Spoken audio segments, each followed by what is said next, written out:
Aku sedang mandi sendirian saat tiba-tiba aku melihat bayangan seseorang berdiri di ujung lorong. Tapi pintu rumah terkunci dan aku sendirian di rumah.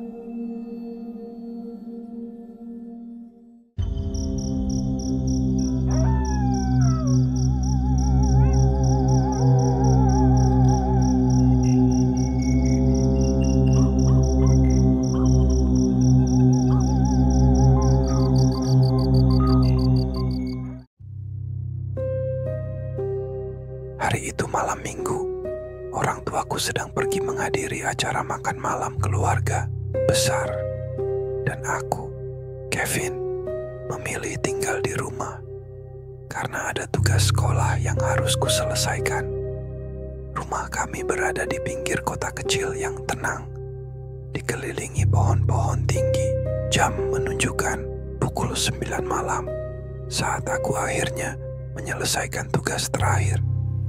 Aku memutuskan mandi sebelum tidur karena merasa gerah. Aku menghidupkan air hangat dan masuk ke kamar mandi. Di sanalah semuanya mulai terasa aneh. Saat sedang menyiram rambutku dengan air, aku mendengar suara pelan, seperti bisikan. Awalnya samar, lalu agak jelas. Aku langsung mematikan air shower dan diam. Shh. Kevin, dak, itu bukan suara angin, itu bukan suara dari pipa air, itu suara seseorang. Aku buka sedikit tirai shower, tidak ada siapa-siapa. Jantungku mulai berdetak lebih cepat, tapi aku coba tenang. Mungkin cuma imajinasiku, pikirku. Tapi kemudian, suara itu terdengar lagi, kali ini lebih dekat. Aku cepat-cepat matikan shower dan bungkus tubuhku dengan handuk. Langkahku pelan menuju pintu kamar mandi. Aku buka sedikit pintunya untuk mengintip lorong. Dan saat itu aku melihatnya. Sebuah bayangan hitam berdiri di ujung lorong yang remang. Bayangan itu diam saja, tidak bergerak, seperti menatap lurus ke arahku. Aku kaku, badanku seperti membeku. Aku hampir tidak bisa bernapas. Lalu, bayangan itu perlahan mundur, masuk ke dalam gelap, menghilang. Aku berlari ke kamar, mengunci pintu, dan menumpuk kursi di belakangnya. Aku menghubungi orang tuaku lewat video call, tapi tidak diangkat. Aku duduk di pojok kamar sambil memeluk lutut, mencoba tenang. Tapi saat aku menatap ke arah jendela, aku melihat sesuatu lagi.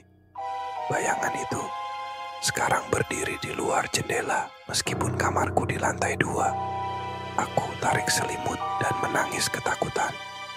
Malam itu aku tidak tidur sama sekali. Pagi harinya aku cerita ke orang tuaku. Mereka bilang mungkin aku cuma lelah atau mimpi. Tapi ada satu hal aneh. Saat aku ke kamar mandi lagi, aku melihat sesuatu yang tak kulihat semalam. Di cermin wastafel, penuh dengan embun. Tapi ada jejak jari. Seperti seseorang menulis dari arah dalam cermin. Aku suka saat kamu takut.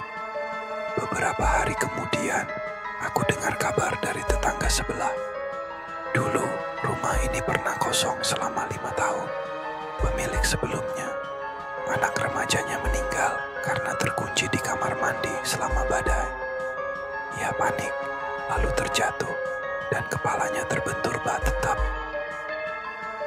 Sejak saat itu, beberapa penghuni pernah mengeluh merasa diintip saat mereka mandi.